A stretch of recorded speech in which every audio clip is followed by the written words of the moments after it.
Hello दोस्तों, incarnation class में आप सभी का बहुत बहुत स्वागत है। आज की दूसरी क्लास है गणित की। इसमें हम बात करेंगे त्रिभुज, आयत, वर्ग और वृत्त। इन सभी की हम चर्चा करेंगे जो एक महत्वपूर्ण इसमें क्वेश्चन बनते हैं।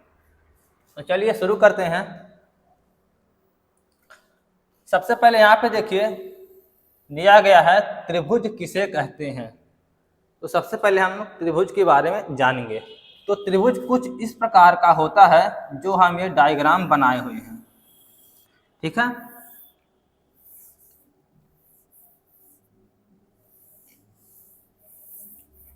त्रिभुज किसे कहते हैं, सबसे पहले हम लोग इसकी परिभाषा देखते हैं। तो सबसे पहले इसकी परिभाषा लिखेंगे, तीन रेखाखंडों से घिरी आकृत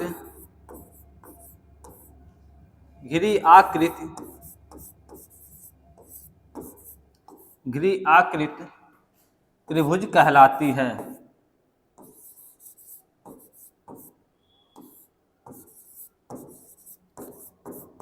त्रिभुज कहलाती है।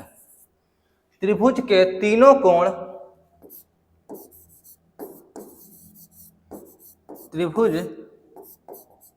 त्रिभुज के तीनों कोण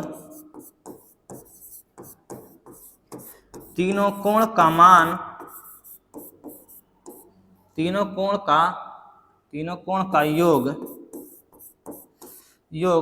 180 अंश होता है। अभी हम आपको बताएंगे कैसे 180 अंश होता है। जैसे देखिए ये त्रिभुज है, अगर हम मान लीजिए इसको हम ए बी सी से अगर हम डिनोट करें तो यह कोण क्या हो जाएगा, यह 60 अंश होगा, यह भी 60 अंश होगा, यह भी 60 अंश होगा। कोई जरूरी नहीं है कि यह 60 अंश ही हो। यह 60 अंश इसलिए है क्योंकि यह एक समबाहु त्रिभुज है। समबाहु, अभी हम समबाहु, विषमबाहु और समद्विबाहु के बारे में बात करेंगे। तो देखिए इसमें क्या होता है, ये देखिए तीन रेखाखंड, पहला रेखाखंड ये है, दूसरा रेखाखंड ये है, तीसरा रेखाखंड ये है। तो इन तीनों रेखाखंडों को मिलाने से क्या होता है, एक त्रिभुज का निर्माण होता है। अब किसी भी त्रिभुज का ऐसा नहीं है कि केवल ये, अगर हम मान लीजिए इस तरह एक त्रिभुज बना दें तब भी इस त्रिभुज का यह कोण और यह कोण और यह कोण, यह तीनों कोण मिलाकर 180 अंश होगा। जैसे मान लीजिए अगर मान लीजिए यह 90 अंश है और यह 45 अंश है तो ये भी 45 अंश होगा। ऐसा क्यों? क्योंकि आइडेंटिटी है, मतलब कहने का ये त्रिभुज का एक आइडेंटिटी है जो 180 अंश बराबर कोई त्रिभुज होता है। जैसे अगर मान लीजिए अगर इसको हम ए बी सी से अगर हम प्रदर्शित करें तो कोण ए बराबर 45 अंश दिया हुआ है और कोण बी बराबर अगर 90 अंश दिया हुआ है, तो अगर ये मान लीजिए ये तीसरा कोण नहीं दिया हुआ है तो हम अगर निकालना चाहेंगे तब भी निकल जाएगा। कैसे निकलेगा, जैसे देख लीजिए यहाँ पे दिया है कोण ए, कोण बी, कोण सी प्लस बी प्लस सी बराबर 180 अंश। और अगर कोण ए का मान दिया 45 अंश तो यहाँ हम लिख लेंगे 45 अंश प्लस बी का मान दिया है 90 अंश। 90 अंश इधर बराबर आपका हो जाएगा, इधर प्लस सी हो जाएगा और इधर आपका हो जाएगा 180 अंश। तो इधर ये 45 और 190 जोड़कर 135 हो जाएगा, इधर ले जाकर घटा देंगे तो आपका 45 आ जाएगा। चलिए इसके बाद हम लोग अगले जो स्लाइड पर चलते हैं उसके बारे में चर्चा करते हैं। देखिए त्रिभुज के तीन प्रकार होते हैं। पहला होता है आपका समबाहु त्रिभुज, दूसरा होता है समद्विबाहु त्रिभुज, तीसरा होता है विषमबाहु त्रिभुज। यह तीनों का हम अलग अलग चित्र बना दिए हैं। जैसे अगर हम इसको डिनोट करते हैं A B C, A B C, A B C, इन तीनों त्रिभुज में अंतर देखिए क्या है कि इस त्रिभुज का जो ये समबाहु त्रिभुज है इसकी तीनों भुजाएं क्या है, आपस में बराबर है। कैसे बराबर है, यानी कि ए बी भुजा बराबर बी सी भुजा बराबर सी ए। ठीक है, और इसमें क्या है, ये है समद्विबाहु त्रिभुज। पहले इसको हम लिख लेते हैं समबाहु त्रिभुज। ये हुआ समबाहु और ये है समद्विबाहु। द्विबाहु, सम मतलब बराबर और सम मतलब बराबर और द्विबाहु मतलब दो भुजाएं। तो इसकी क्या है, दो भुजाएं बराबर। कौन कौन सी भुजा बराबर है, जैसे ये वाली भुजा बराबर ए सी और ये वाली भुजा बराबर है ए बी के। तो इसमें हम क्या लिखेंगे, समद्विबाहु में ए बी बराबर ए सी। ऐसा नहीं कि ये वाली भुजा जो है बराबर हो जाएगी, ये वाली भुजा तो छोटी है इन दोनों भुजा से, ए सी से और ए बी से ये बी सी वाली छोटी है, इसीलिए इसे समद्विबाहु कहते हैं। और ये जो है विषम बाहु, इसकी आप देखेंगे, इसको थोड़ा सा हम अगर त्रिभुज का अगर हम इस तरह बनाएं, क्योंकि ये थोड़ा सा रेक्टेंगल बन गया है, समकोण त्रिभुज, जबकि समकोण त्रिभुज नहीं होना चाहिए। अगर हम इसको यहाँ तक ले आएं फिर इसको ले जाएं मिलाएं, तब यह क्या होगा, विषम बाहु। कहने का मतलब जो ए बी भुजा है, ए बी भुजा बराबर नहीं होगी बी और सी के, बी और सी के। दूसरा कलर ले लेते हैं क्योंकि उधर जो है, चलिए बी सी। इसके बाद बराबर नॉट इक्वल टू ए सी। यहाँ कौन सी ये भुजा है, सी है, ए सी। कहने का मतलब ना ए बी जो है बराबर है बी सी के, ना बी सी बराबर है ए सी के। यानी कि ये भुजा इस भुजा के बराबर नहीं है और ये भुजा इस भुजा के बराबर नहीं है और ये भुजा इस भुजा के बराबर नहीं है। यानी कि कोई भुजा किसी भुजा के बराबर नहीं है, इसीलिए इसे क्या कहते हैं, विषम बाहु त्रिभुज। इसका क्या नाम है, विषम बाहु त्रिभुज। विषम बाहु त्रिभुज। चलिए चलते हम अगले स्लाइड पर। अगला स्लाइड है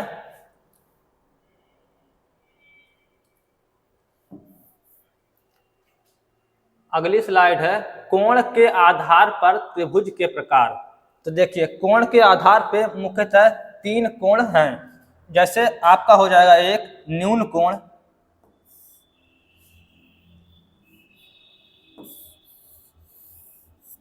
यहाँ पे देखिए ए,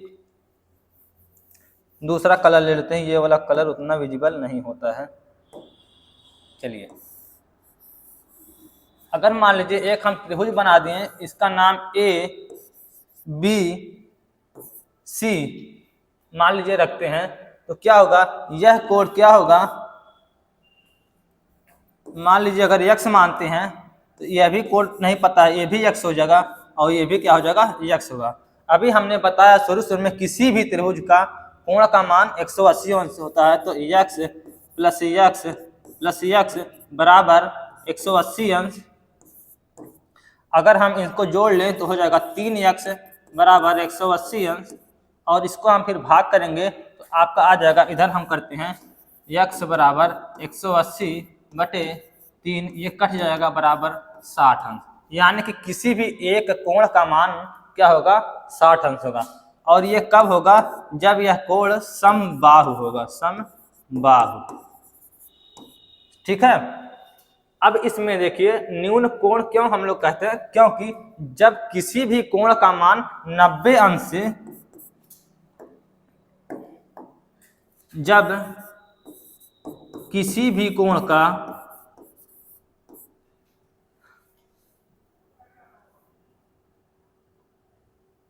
जब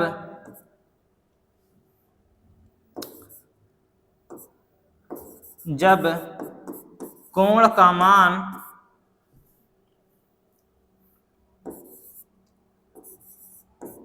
जब कोण का मान 90 अंश से कम होता है, तो उसे न्यून कोण कहते हैं।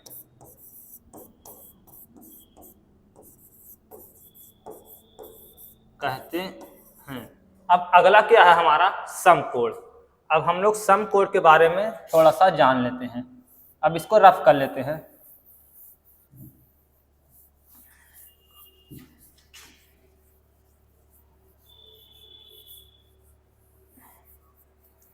समकोण क्या होता है? समकोण इस तरह आपका बनता है, ठीक है, ए बी सी। समकोण का मतलब जिस भी कोण का मान 90 अंश होता है, जैसे यहाँ पे ये कोण का मान क्या हो जाएगा 90 अंश, इसे क्या कहते हैं समकोण। और अधिक कोण क्या होता है? जिस भी कोण का मान जिस भी कोण का मान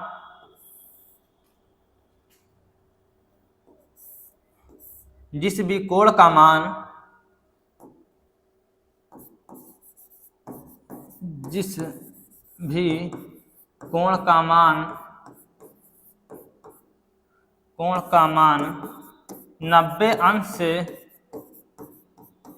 अधिक होता है उसे क्या कहते हैं? अधिक कोण कहते हैं, ठीक है, अधिक कोण कहते हैं। चलिए अब चलते हैं अगले स्लाइड पर, देखते हैं अगले स्लाइड में क्या है। अगले स्लाइड में है त्रिभुज का परिमाप। आपके सिलेबस में त्रिभुज का परिमाप दिया गया है, लेकिन त्रिभुज का क्षेत्रफल यानी किसी भी परिमित का क्षेत्रफल या किसी भी सेब का क्षेत्रफल नहीं दिया गया, ठीक है। तो क्षेत्रफल को हम लोग नहीं पढ़ेंगे, हम लोग परिमित को पढ़ते हैं। परिमित का मतलब होता है किसी भी त्रिभुज का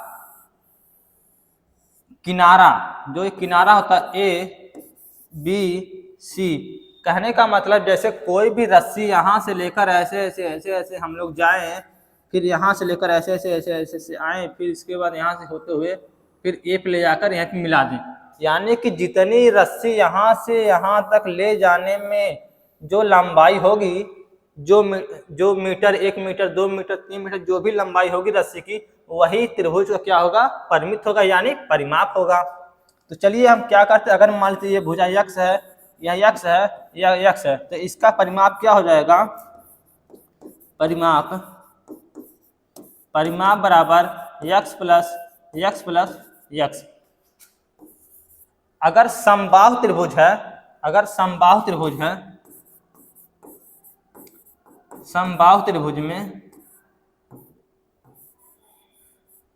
त्रिभुज में यही फार्मूला जो है x प्लस एक्स होकर आ जाता है आपका 3x हो जाता है, ठीक है।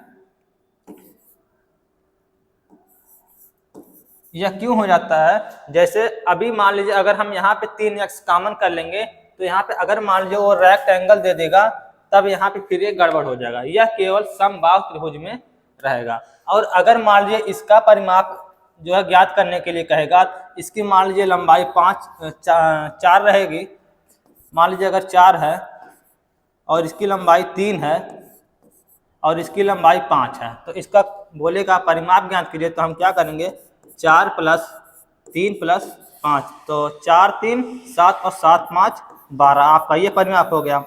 अगर मान लीजिए यहाँ पे यह दिया गया है, यहाँ की सारी भुजाएं जो बराबर है, यहाँ पे हम लोग समझते हैं सारी भुजाएं बराबर हैं, तो एक भुजा का मान अगर यहाँ पे 5 दे दिया है, अगर समबाहु त्रिभुज का है, तो सीधे 5 गुणे 3 कर देंगे, आपका आ जाएगा 15।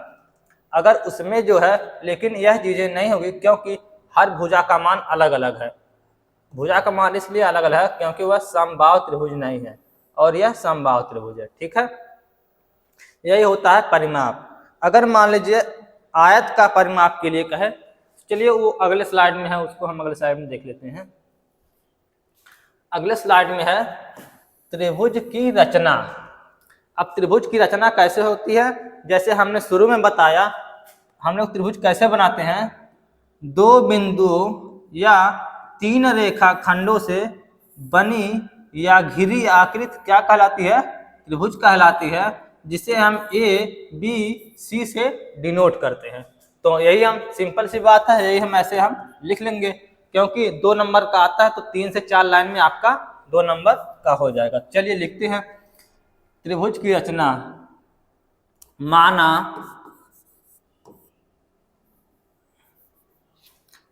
माना किसी त्रिभुज को ए बी सी 3 रेखा खंडों से बनी आकृति, ठीक है, आकृति त्रिभुज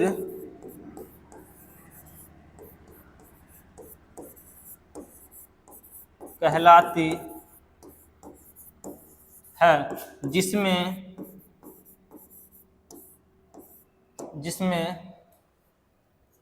कोणों का, जिसमें 3 कोण होता है, उनका नाम क्रमशः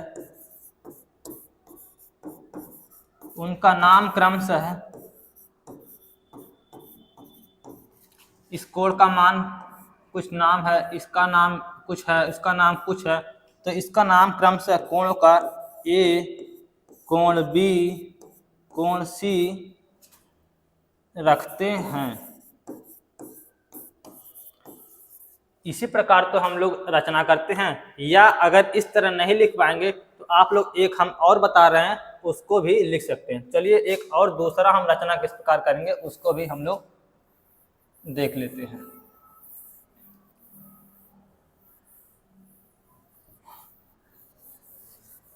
दूसरा क्या है?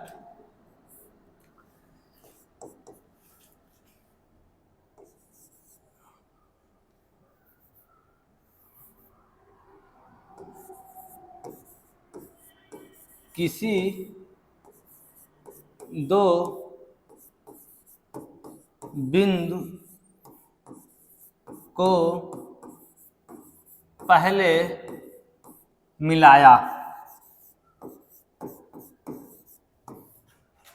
फिर ऐसे ही तीनों रेखाखंडों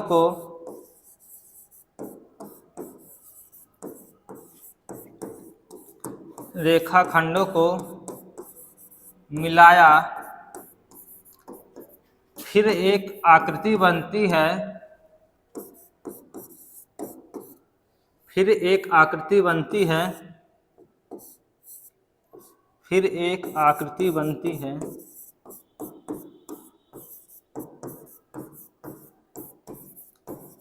जिससे त्रिभुज का निर्माण होता है, जिससे त्रिभुज का निर्माण होता है।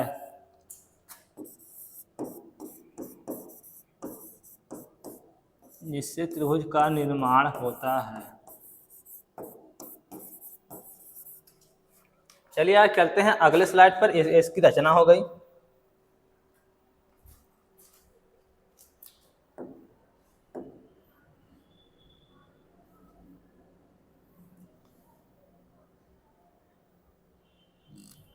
चलिए इस स्लाइड में कुछ नहीं है, हम लोग अगले स्लाइड पर चलते हैं। अब आ गया आपका आयत। आयत किसे कहते हैं? तो आप सभी लोग जानते हैं कुछ इस प्रकार की जो आकृति होती है वह आयत होता है, जिसे हम लोग ए बी सी डी 4 नामों से प्रदर्शित करते हैं। तो हम लोग ऐसे ही लिखेंगे, किसी भी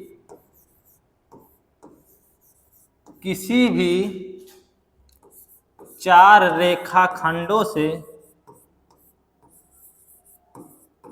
खंडों से घिरी आकृति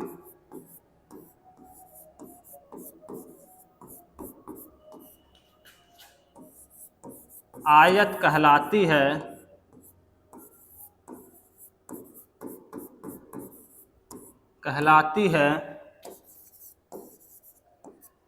फिर कामा लगा के लिखेंगे जिसकी प्रत्येक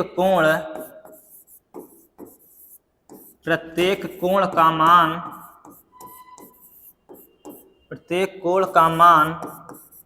90 अंश होता है।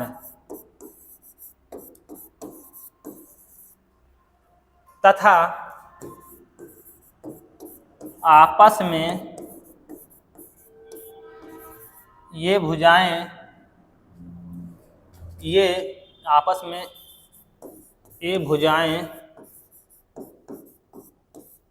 बराबर होती हैं।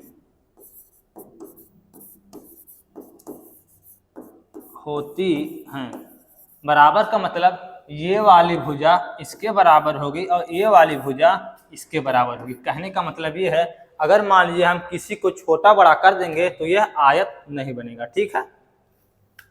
और क्या होता है, इनका जो कोण है, यह देखिए कोण देखिए, इनमें 4 कोण होते हैं और चारों क्या होता है 90 अंश का होता है। ठीक है। यहाँ पे देखिए, और ये भी आप देखेंगे 90 अंश का होता है। और इसमें क्या एक बातें होती हैं, इसको भी देख लीजिए। इनके जो विकर्ण होते हैं, यहाँ पे ऐसे जो विकर्ण गए रहते हैं, इनके जो विकर्ण होते हैं दोनों बिल्कुल बराबर होते हैं। तो लिख लीजिएगा आयत के विकर्ण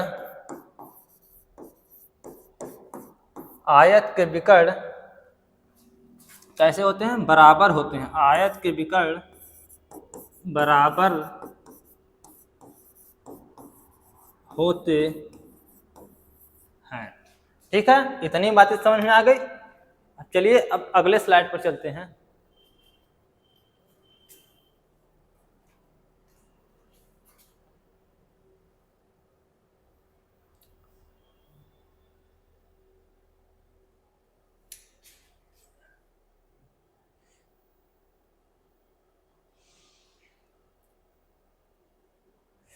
अब देखिए यहाँ पे है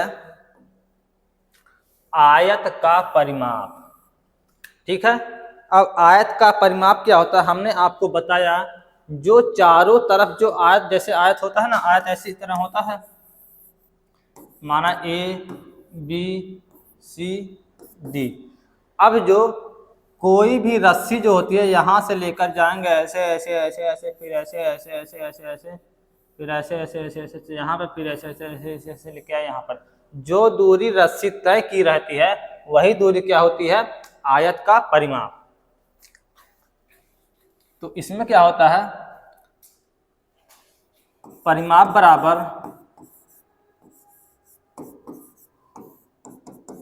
बराबर होता है AB plus BC plus CD plus AD। ये क्या होता है, इसका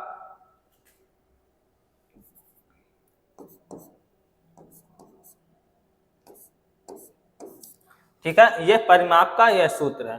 अगर मान लीजिए इसकी लंबाई 4 है और इसकी लंबाई 5 है, तो हम कैसे ज्ञात करेंगे। हम जानते हैं आयत का जो आपस में जो भुजा क्या होती हैं, बराबर होती हैं। तो ये भी हो जाएगा 4 और इसकी जो भुजा ये भी हो जाएगा 5। तो 4 और 5 कितना होता है, 9। और इधर 4 और 5 कितना होता है, 9। 9 9 18। अगर मान लीजिए, हाँ, इसके बाद जो है, अगर मान लीजिए अगर यही वर्ग होता, वर्ग, अभी वर्ग का आएगा तो उसमें बता देंगे। ठीक है। परिमाप का मतलब ये होता है कि सभी भुजाओं का योग जो होती है उसकी जो लंबाई होती है वही क्या होता है, परिमाप। किसी भी क्वेश्चन में दिया रहेगा कि आयत का लंबाई इतना है, चौड़ाई इतना है, फिर इधर लंबाई इतनी है, फिर चौड़ाई इतनी है, तो इसका परिमाप क्या होगा। तो आप तुरंत उसको जोड़ लीजिएगा, इसके बाद जो है आपका परिमाप निकल जाएगा। चलिए अगले स्लाइड पर चलते हैं।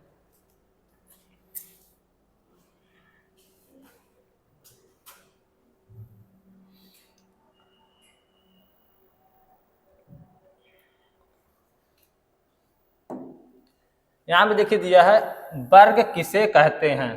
तो यहाँ पे देखिए हम एक वर्ग का चित्र बना दिए हैं, जिसे हम ए बी सी डी से प्रदर्शित करते हैं।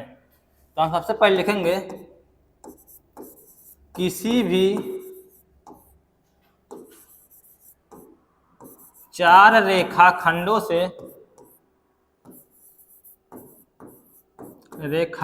से घिरी आकृति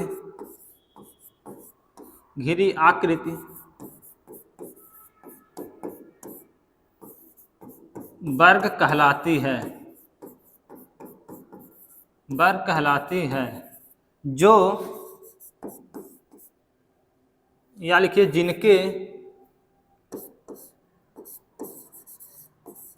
जिनके कोण 90 अंश के होते हैं तथा इनके विकर्ण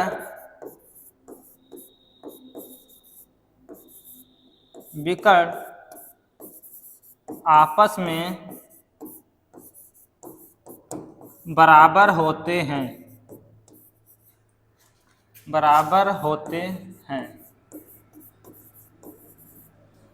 इसमें देखिए यही बात हमने आयत में भी बताया था, यही बात वर्ग में भी। इसमें अंतर क्या होता है, अंतर देखिएगा, जैसे मान जब इसका ये जो लंबाई है, ये लंबाई अगर इसमें परिमाप हम ज्ञात करेंगे तो क्या हो जाएगा, A plus B A B, कहने का मतलब A B plus B C plus C D plus A D. अब इसमें क्या करेंगे हम, इनकी भुजाएं जो होगी, अगर मान लीजिए 4 सेंटीमीटर दिया गया, केवल एक भुजा का मान दिया गया है, तो इसका तब भी जो परिमाप निकल जाएगा, क्योंकि इसका हो जाएगा 4 गुणे भुजा। ठीक है, तो भुजा का मान दिया गया 4 सेंटीमीटर, फिर यहाँ पे 4 गुणे 4 करेंगे तो आपका हो जाएगा 16। यानी कि अगर हम इसको 4 को 4 बार अगर जोड़ेंगे तभी आपका मान 16 आएगा। ठीक है, चलिए अगर हम जोड़ के दिखाते हैं, यहाँ पे 4 प्लस 4 प्लस 4 प्लस 4, तभी आपका 4 गुना 8 12 16, आपका तब भी आपका उत्तर 16 ही आएगा। ठीक है, चलिए चलते हैं अगले स्लाइड पर। और इसके जो विकर्ण है, एक जो देख लीजिए, इसके जो विकर्ण होते हैं, यह दोनों जो है बिल्कुल, ये दोनों बिल्कुल एकदम बराबर होते हैं। ठीक है, और ये जो है 90 अंश पर काटते हैं, ये भी 90 अंश पर काटते हैं।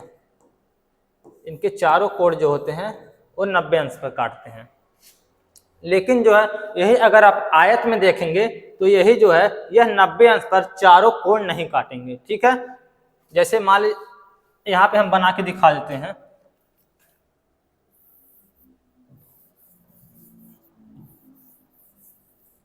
अभी देखिएगा आयत में क्या होता है, उनके चारों कोण जो है 90 अंश पर नहीं काटेंगे। यही है ए बी सी डी। यहाँ पे देखिए हम ले जा रहे हैं काटने के लिए, विकर्ण बना रहे हैं। ये विकर्ण बन गया, इसके बाद ये विकर्ण बनेगा,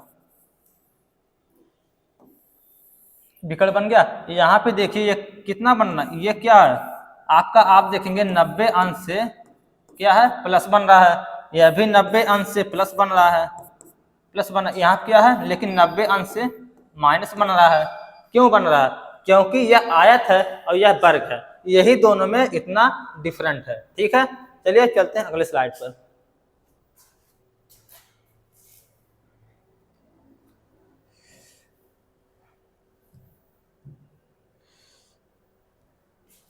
यही चीज जो अभी हमने जो है आपको वर्ग और आयत में जो अंतर बताया है, अभी जो हमने वर्ग और आयत में जो अंतर बताया है यही है, ठीक है। इसका जो है अगर मान लीजिए वर्ग में वर्ग का अगर हम लोग परिमाप ज्ञात करेंगे, परिमाप अगले स्लाइड में होगा, परिमाप रहने दीजिए, ठीक है। वही अंतर है जो हमने विकर्ण वाली बात कही थी, ठीक है। अगले स्लाइड पर चलते हैं, अगर नहीं होगा तो हम बता देंगे। यहाँ पे देखिए दिया गया है परिमाप, तो हमने इसको परिमाप तो आप लोगों को बता ही दिया है। अगले स्लाइड पर चलते हैं, वर्ग और आयत की रचना देख लेते हैं।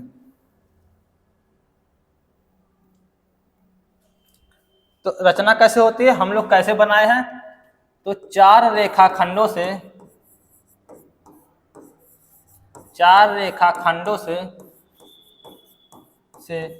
घिरी आकृति क्या कहलाती है, वर्ग या आयत कहलाती है।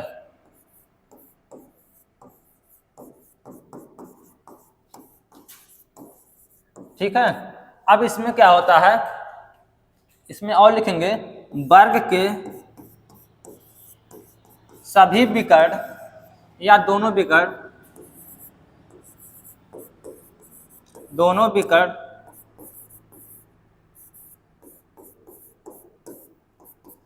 90 अंश पर काटते हैं और आयत के विकर्ण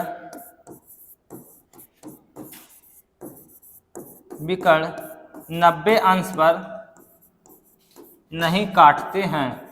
ये दोनों में मेजर डिफरेंस है, ठीक है। इतनी बातें समझ में आ गई। अगर अंतर की बात करेगा तब भी ये हम विकर्ण वाली बातें लिख सकते हैं, ठीक है। और इनकी भुजा 90 अंश बनाती, इनकी भुजा नहीं, इनकी कोण लिखिए, इनकी या इनका कोण, इनके कोण 90 अंश के बनाती हैं, ठीक है। यानी कि जैसे जो भी है, अगर आप आयत बनाएंगे चैपर का, यहाँ पे जो कोण होगा ये कितने का बनेगा, सब कोण क्या है, सब 90 अंश का बनेगा। आपका एक भी कोण ऐसा नहीं रहेगा जो 80 अंश का बनेगा या 110 अंश का बनेगा या कुछ भी, ठीक है। जब भी बनेगा आयत बनेगा या वर्ग बनेगा वो सभी कोण क्या होगा, 90 अंश का ही बनेगा। चलिए अगले स्लाइड पर चलते हैं।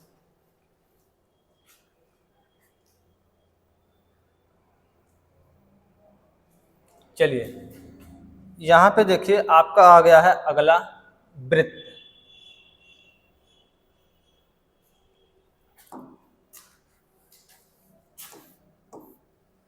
वृत्त क्या होता है, यहाँ पे देखिए वृत्त का हम एक चित्र बना दिए हैं इस तरह, बहुत ही अच्छा सा। यहाँ पे देखिए हमने एक क्या है, ये ओ है, ओ एक बिंदु है और इसकी जो ये दूरी होती है इसे हम लोग आर से डिनोट करते हैं, जिसे रेडियस कहते हैं, ठीक है। चलिए वृत्त क्या होता है, इसका रचना के लिए जो रचना देखें इसमें है कि नहीं, अगले स्लाइड में, हाँ है तो वृत्त की रचना। तो कोई पूछेगा वृत्त क्या होता है, तो आप लिखेंगे वृत्त 2 डायमेंशन या द्विविमीय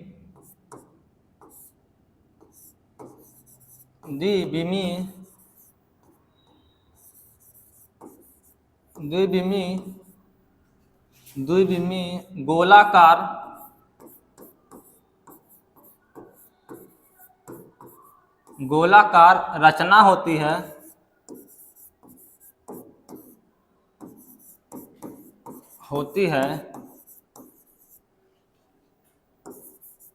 जो केंद्र या जिसमें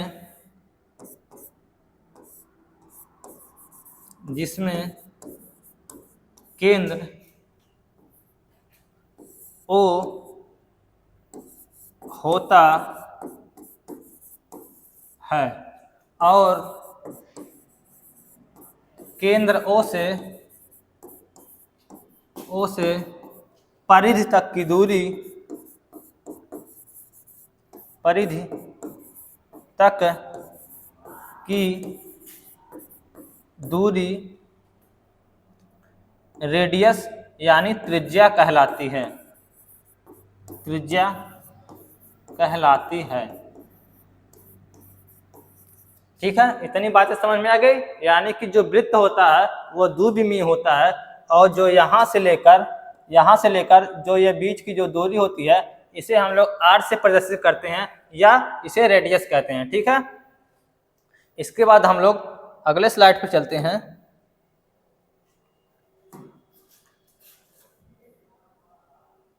ये जो वृत्त की रचना जो है पेपर में आपसे पूछने की संभावना ज़्यादा है। ठीक है, तो वृत्त की हम लोग रचना कैसे करते हैं? सर्वप्रथम ऐसे लिखेंगे, सर्वप्रथम प्रकार की सहायता से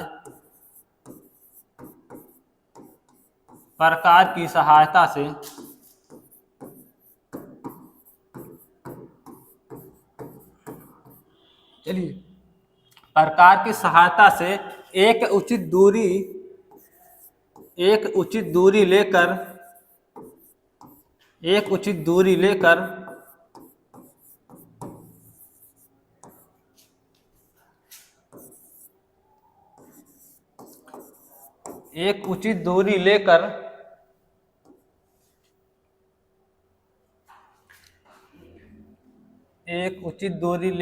जैसे हम लोग क्या करते हैं, एक उचित दूरी लेकर इस प्रकार एक उचित दूरी लेकर चारों तरफ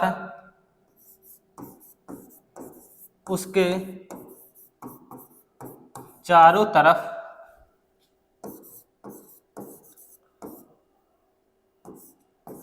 घुमाते हैं, जिससे एक वृत्त का निर्माण होता है,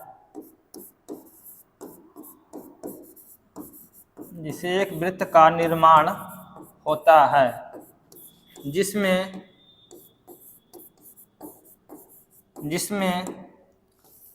वृत्त का केंद्र ओ है। अब चलिए हम लोग यहाँ पे जो दूसरा कलर लेकर यहाँ पे जो है हम देख लेते हैं। चलिए ये वाला कलर ले लेते हैं। जैसे मान लीजिए इस तरह हम लिए प्रकार की सहायता से, इस प्रकार, तो हम क्या किए, इस प्रकार इस तरह हम क्या किए, इस प्रकार आप देखिएगा। इस प्रकार हम क्या करेंगे, सबसे पहले क्या करेंगे, इस प्रकार एक वृत्त बनाएंगे, इसको फिर हम मिला लेंगे। तो यहाँ पे जो केंद्र है इसे हम लोग O से डिनोट करते हैं और यहाँ की जो ये दूरी होती है ये R कहलाती है और ये जो बनता है यह एक वृत्त का निर्माण होता है। ठीक है, इस प्रकार हम लोग रचना करेंगे। 4 से 5 लाइन या 6 लाइन में आप लोग लिख देंगे, इसके बाद आपका ये हो जाएगा। इसके बाद चलते हैं आगे।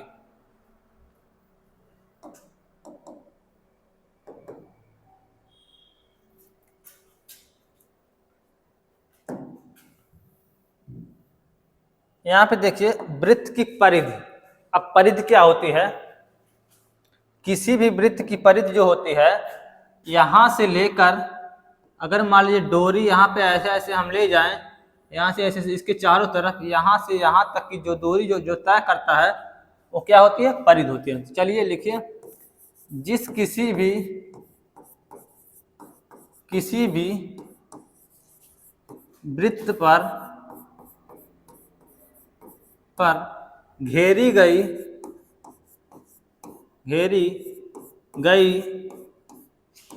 डोरी की लंबाई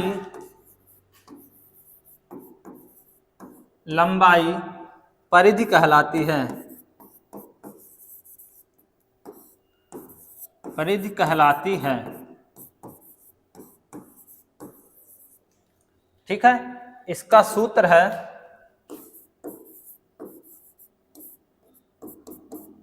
2πr। ठीक है, इस सूत्र का आपको जो है क्वेश्चन में प्रयोग करने के लिए आएगा। तो आज की हम क्लास यहीं पर रखते हैं। अगर क्लास अच्छी लगी हो तो आप और दोस्तों को जो है शेयर करिए और लाइक करिए और चैनल को हमारे सब्सक्राइब करिए। ठीक है, इसमें जो इसका जो क्वेश्चन होगा हम अगले जो है क्लास में करेंगे, क्योंकि अगर हम इसमें क्वेश्चन कराने लगेंगे तो क्लास हमारी क्या हो जाएगी, बहुत लंबी हो जाएगी। ठीक है, और